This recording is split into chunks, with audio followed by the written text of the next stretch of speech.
Pistol Pete Maravich. Maybe you know him. I didn't, honestly, but he was a very successful basketball player in the 80s. And in practice, when he would shoot three-pointers, he did not look at the moment when the ball, reached the hoop. He was just like, he turned his head away and he was already preparing for the next shot. And that really confused people and especially his coaches. And they asked him like, hey, but why don't you want to know, if you scored or if you didn't? And his answer was that he is so locked into the technique of throwing a three-pointer that he knows if he hits the technique, if he's doing it right, the ball should find the hoop. Like, he knows. And I thought that was such an interesting example. I read it in a book and I thought it was such a beautiful example of how focusing on the process rather than on the outcome can be so helpful. And Pistol Pete also mentioned that he uses the technique of visualizing in his training, in his rehearsal. And the combination of these things I thought were worth mentioning here. And I love the technique and the method of visualization. It's such a accessible tool that we can use, all of us can use, that is going to empower us and push us forward in incredible ways.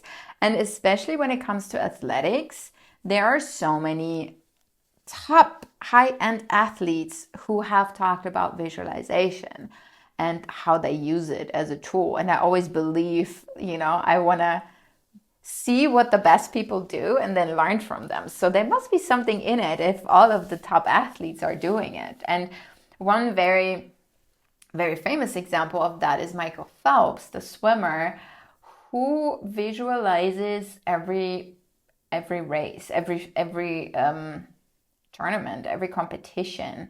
And not only that, but he also visualizes potential things that could go wrong and how he deals with it and still succeeds in the end.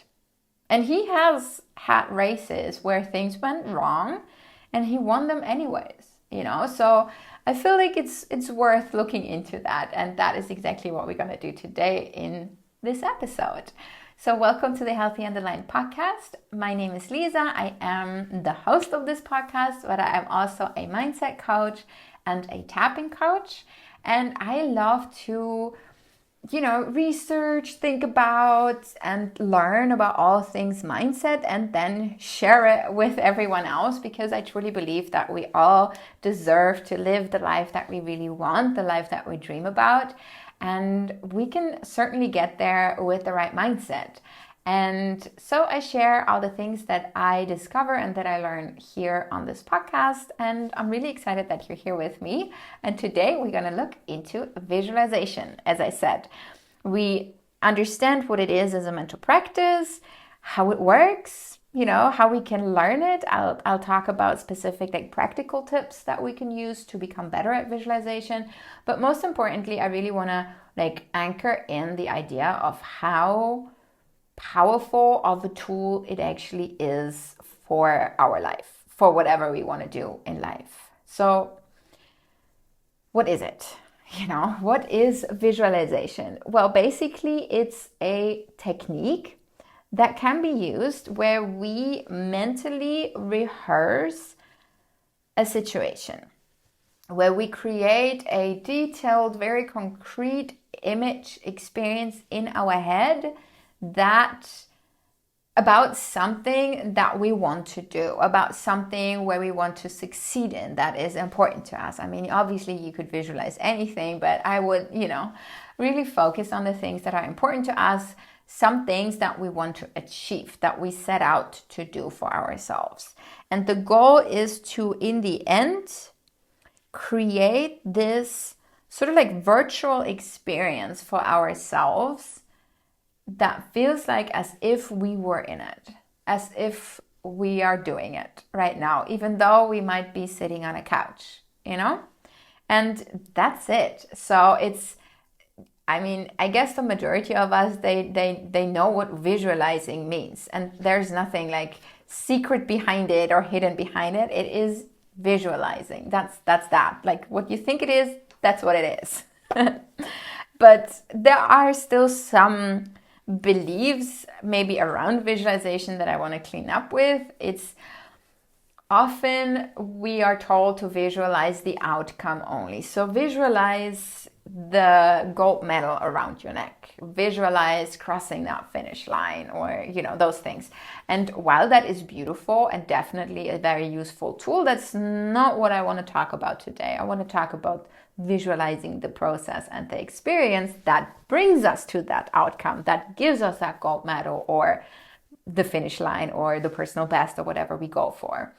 And also, visualizing is not daydreaming. And I am a huge daydreamer. I love it. I love building castles in the sky.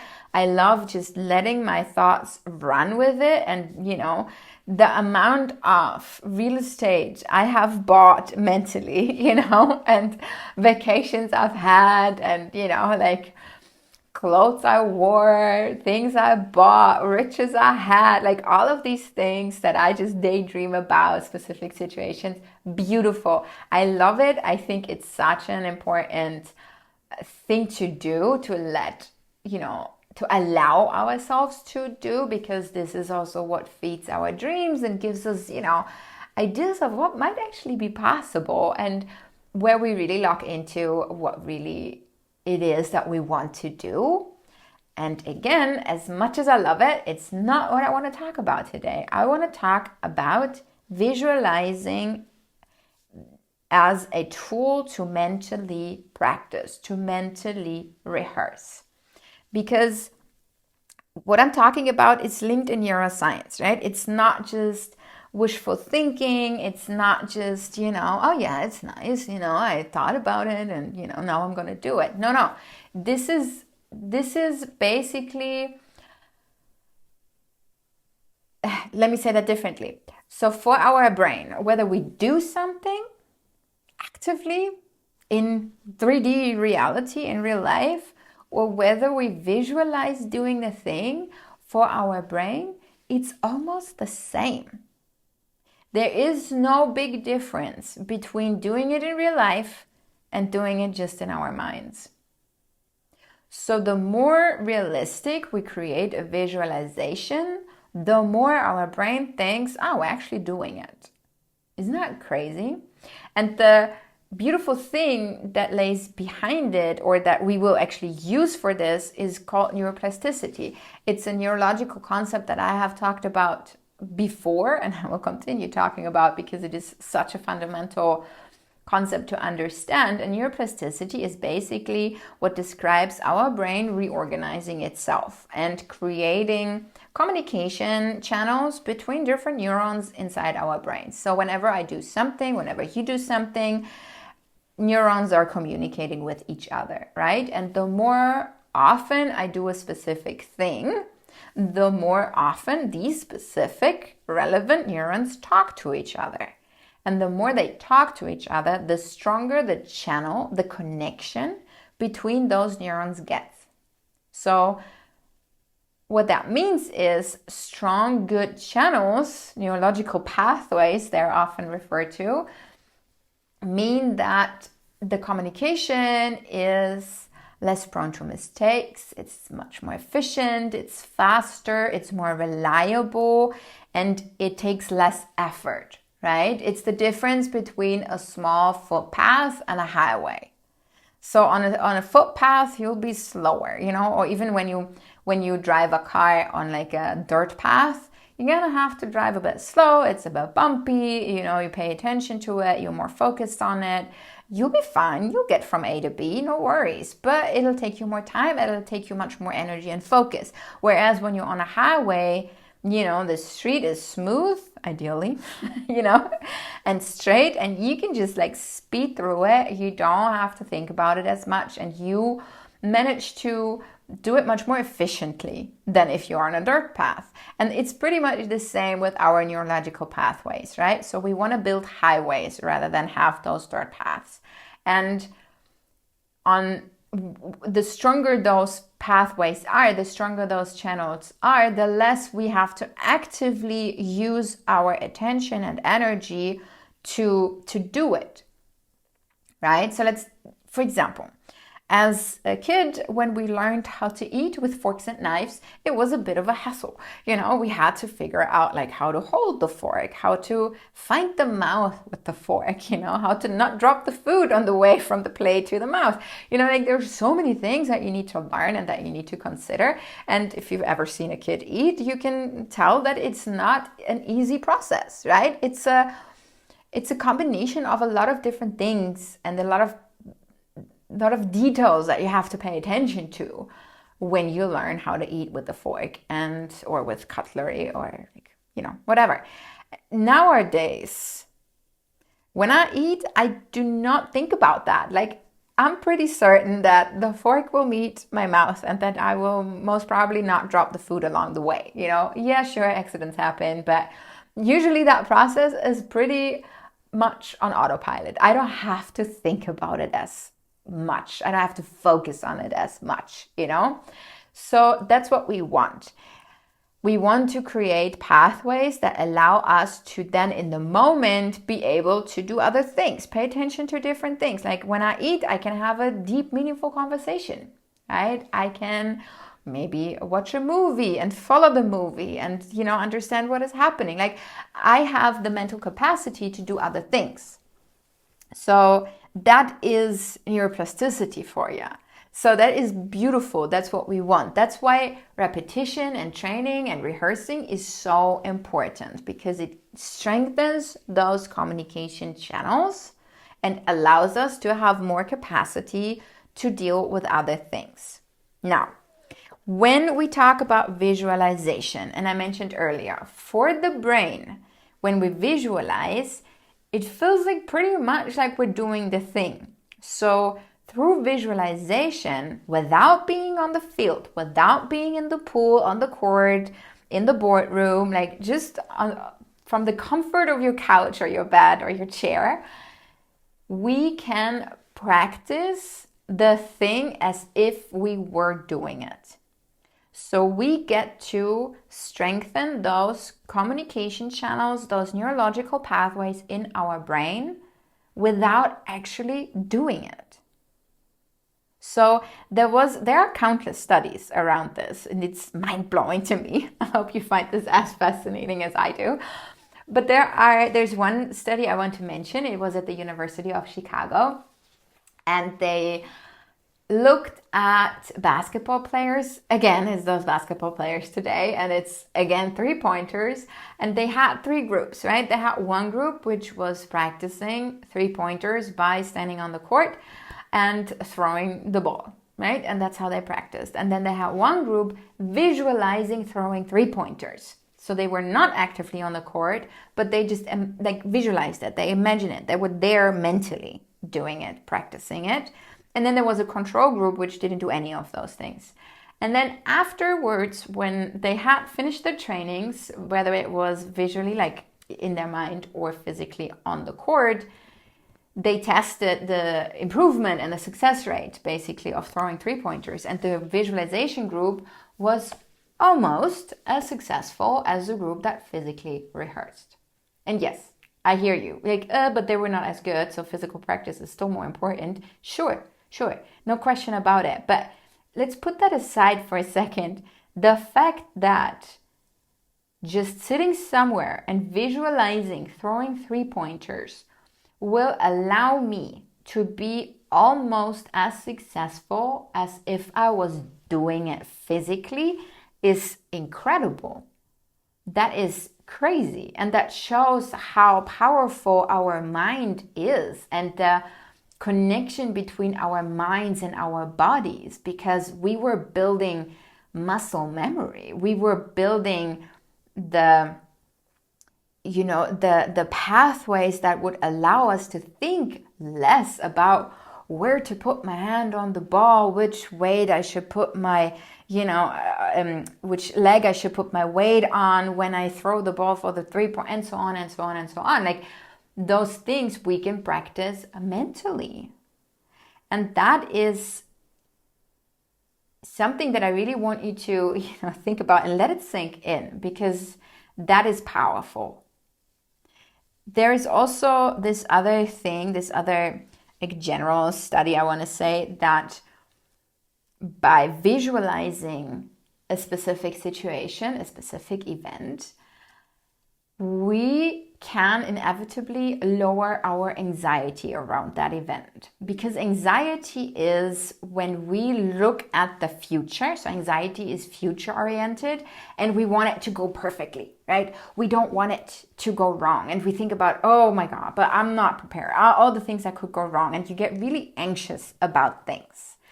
And it is a future thing. So the more we visualize that specific situation that we're anxious about, and we look at ourselves succeeding in it, the more we get to decrease the anxiety around it and the stress around it, which then in turn, on the day off, when the situation is there, we are actively less anxious about it because we've kind of lived it already. It's not necessarily a purely future event anymore for us because we've done it a couple of times mentally in our mind. We've been there so often that we're okay with it, like we're not as nervous about it anymore. There are not so many unknowns about that situation that were there before. And knowledge, understanding, insights is the best antidote for anxiety and fear. So there you go. You can actually lower your anxiety. You can lower your doubts, your insecurities, your fear with visualizing something and visualizing yourself succeeding, right? It's not about visualizing the plane to crash, when you are scared of flying, for example. Obviously not. It is about visualizing you being calm, being happy, being relaxed inside the airplane and going through the whole experience. I don't know why I use that example, but I can as well say it's not about you visualizing missing the penalty shot. It's about you visualizing hitting it, like scoring that penalty shot. So that in the moment, you can do it. You've done it before.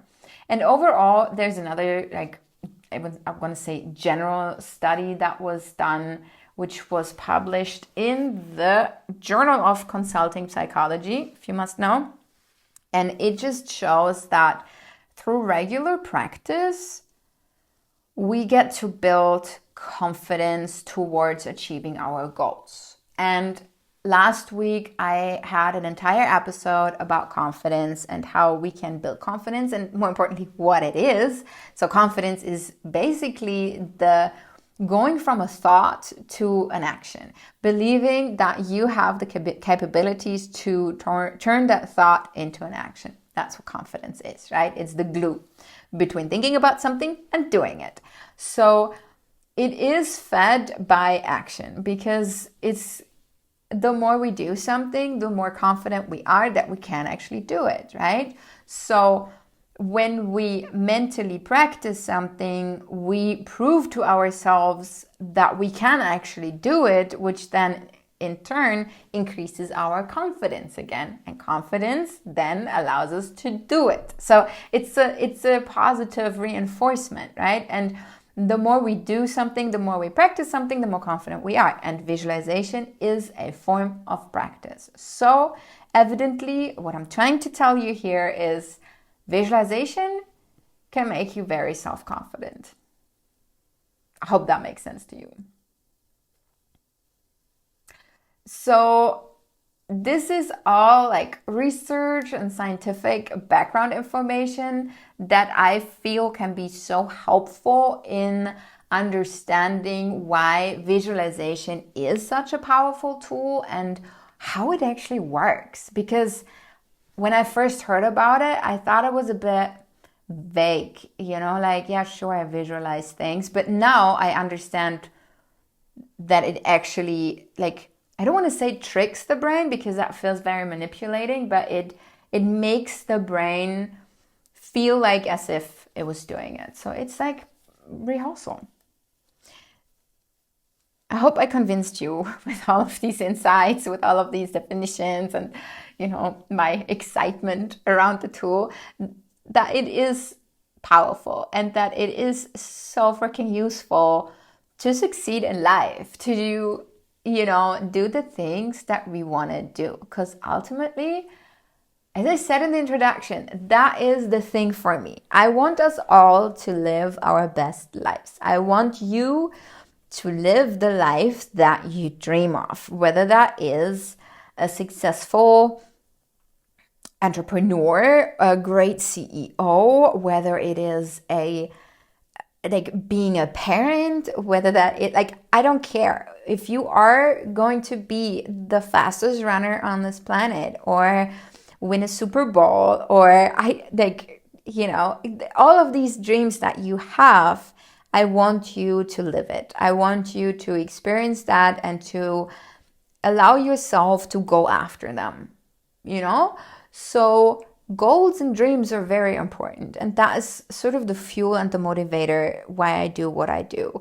And anything that can help us get closer to that, make it easier for us, is super useful to me. And that's why I am so passionate about this. That's why I talk about this so much, because I feel that visualization as a tool and technique in and of itself allows us to get closer to that dream life, because we get to mentally rehearse the things that will get us there, that will get us closer to that life, step by step.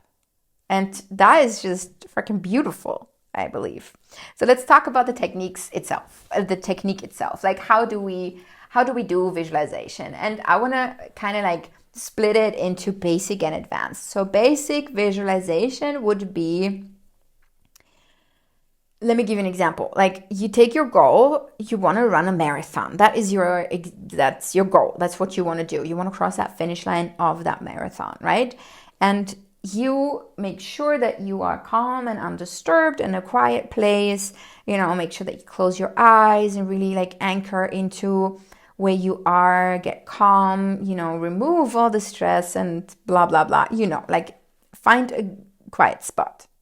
And then mentally you start seeing yourself run. And you really sink into that feeling of running. And maybe there are some crowds cheering around you, and you really sink into the moment of what it feels like to run a freaking marathon. And you can picture yourself doing it. You can feel it, You're happily, calmly, focused, running that, whatever, 42 point something kilometers, 0.6 kilometers. And you feel great. You feel energetic. You feel excited, very proud of yourself. And you just stay there. You just stay in that moment of you running. I mean, you'll be doing it for a couple of hours, right? So you can just visualize yourself doing it and feeling good doing it. And that's the essence of it. That is the baseline of visualization. Feel yourself do it. Feel yourself doing it well, feeling great about it, and succeeding at it. Now, if you want to take it up a notch, if you want to bring it to the next level, and we talk about the more advanced, if you want, or just, you get more experienced with it, you want to add detail. That's it. You want to make it a really a sensual, visceral experience for yourself. You feel the street or the floor, the ground under your shoes when you run. You feel the texture of the fabric of your outfit. You feel your arms moving and rubbing against your outfit. You can actually hear the crowd specifically. You hear what they say. You see what they look like, the signs that they're holding up, or the music that you hear along the way, and the parties that are happening, and just I mean, marathon days are just great days also for the audience, right? It's a big party. So you experience all that, you feel all that, you smell it, you taste it, maybe you taste the salty sweat, sorry TMI, but maybe that is what you taste, or you smell the sweat. You don't just taste it, you smell it. Um, but I mean, there are so many other things that you experience while you run. You feel your muscles, you feel your heart race, your breathing that is maybe a bit heavier than usual, and you get as detailed into the situation as possible. You really employ all of your senses and make it a full body experience, because that's what it will be on race day. It's a full body sensual experience. And when I say sensual, I mean not sexual, but senses are activated experience. And that is what you want to rehearse, right? The closer you can get to the real experience, the better. The more you will feel afterwards that you've done it before. And the more you work on those neurological pathways, right? The realer it is, the more your brain thinks that you are actually doing it and it's actually happening. And then there are other ways of visualizing, or techniques, additional techniques that you can use. You can, for example, visualize race day. What time do you wake up? How do you wake up? What do you do first thing? Like, how do you feel? Which music do you turn on? Like, you go through your day, and follow every step, experience every step along the way until you have the warm-up area before the marathon, until you stand in the crowd at the starting line, like all of these things. Like, really go through it step by step by step and experience it, and focus on the process. Focus on each little step, each little thing that is happening, rather than just look at how you finish that marathon. It is part of it, right? Eventually, if you go on race day and you go step by step, eventually you will cross that finish line, because we're visualizing success. We don't visualize failure. We visualize what we want to experience, right? And if you want, be more like Michael Phelps, for example, like I mentioned earlier, what you can do, because we know things come up. We know life is not, unicorns and rainbows all the day, all the time. So you might have trouble coming up in your marathon. We don't hope for it, but it might happen. You might have a cramp, or your shoelace gets loose, and you need to fix it. Or you drop the water cup, or whatever. You stumble, something happens. Like, make a list of potential things that could go wrong. The realistic ones, like, don't go crazy, like, we don't want to, overdo it here. But things that are somewhat potentially likely to happen. And then you visualize yourself experiencing that, feeling it. Like, what's the emotion coming up? Like, what is the sensation that you feel? And then you see yourself dealing with it and still succeeding in the end, right? Because we want you to finish that marathon even when you dropped your water cup, even when you had a cramp, And now is the time to think about what you can do, how you plan to feel around it when it happens. And sure, it might be that on race day, you actually do have a cramp and it hurts more than you visualized, and you start to panic, and you never visualized yourself panicking. But because you have been in that situation a couple of times before in your mind, it's much easier for you to catch that, to be like, oh, I'm panicking. I don't need to panic right now. It's best, like I rehearsed, to stay calm and to, whatever, follow the steps that you laid out for yourself. Like, ask someone to help you release the cramp or whatever, So the more you've done it, the more confident you are in dealing with things going wrong. And even if something happens that you have not visualized before, you can still draw on that confidence that you have like visually shown yourself in other situations where things went wrong. You know, like you can use that. It's all there for you. It's all possible for you. So yeah, it's a beautiful technique to use to prepare yourself. Also, to prepare yourself for things that you cannot necessarily practice. Like if you are, for example, a soccer player or whatever, handball player, volleyball player, and you go to different matches and tournaments and you have trouble dealing with the crowds, the home crowds that are not so nice towards you and they're booing and they're saying nasty things, that is difficult to rehearse at home, right?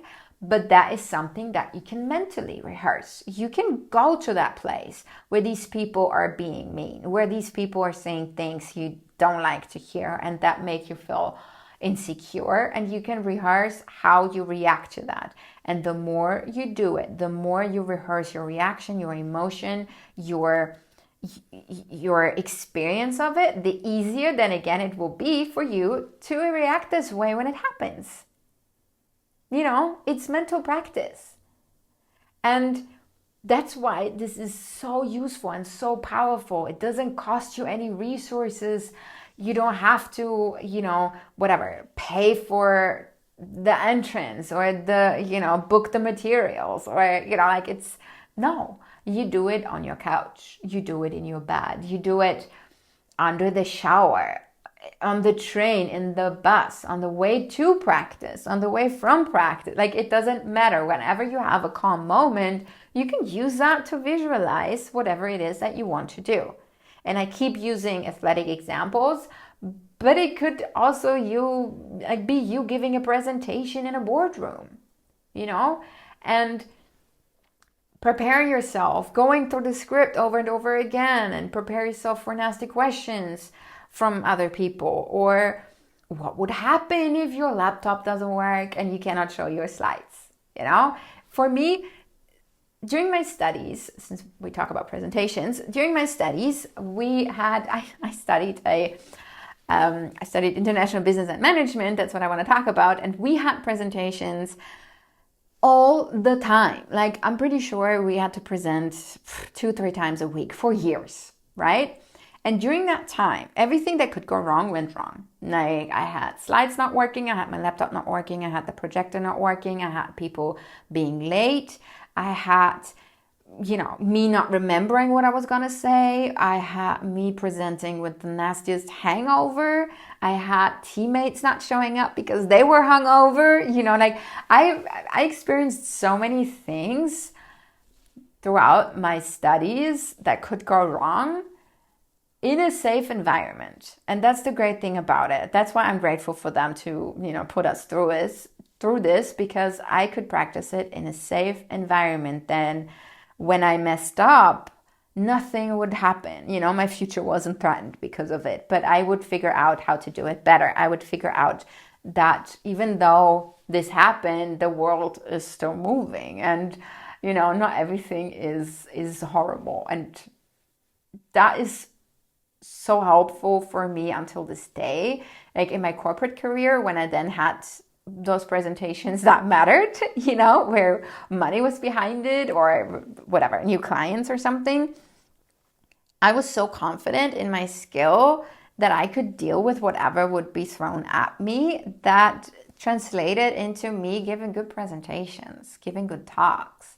And to this day, I'm very confident that I can deal with shit going wrong. Even if it hasn't happened before, I know I can handle it, And while in my example, I have gone through all of these things in real life, going through it through visualization will have the same or at least a similar effect. And it will make you freaking confident in your skill and in who you are. So the more you practice visualization, the easier it will get. And for someone like me who is not necessarily very visual, like, it's sometimes difficult for me to visualize a thing, right? It doesn't come easy to me.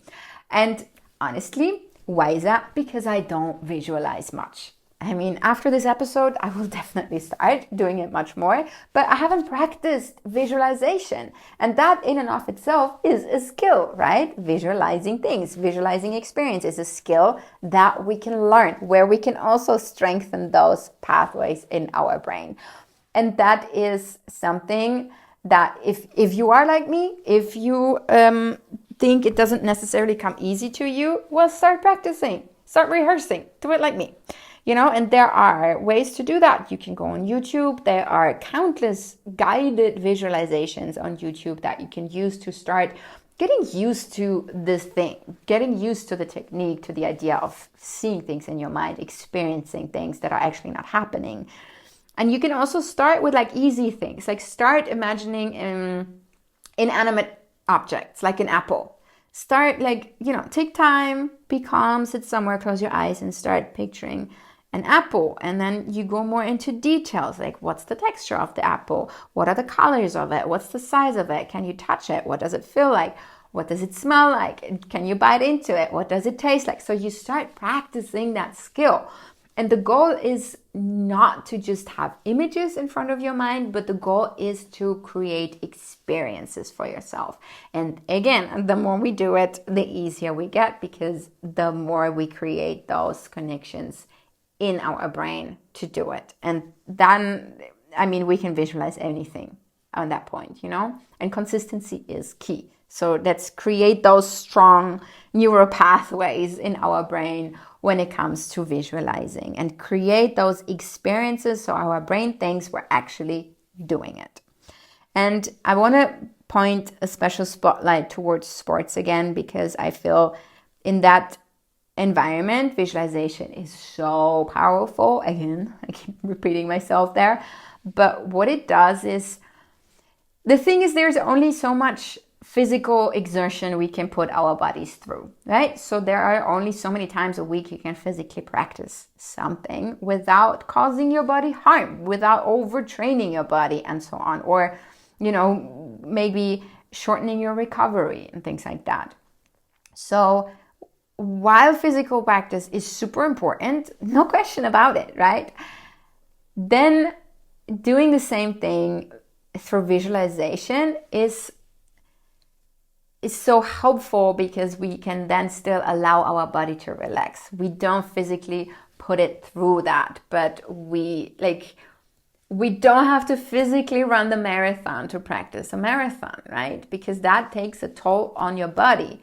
And through visualization, we don't have to have our body go through this, but we can just practice it mentally. And that's why I feel like, especially when you are in a recovery, physical recovery period, you can still practice. You can go through those tactics and the playbook and the strategies and the moves and the how you want to do this, and you just go over and over and over again and still work on that muscle memory, still work on your expertise, on your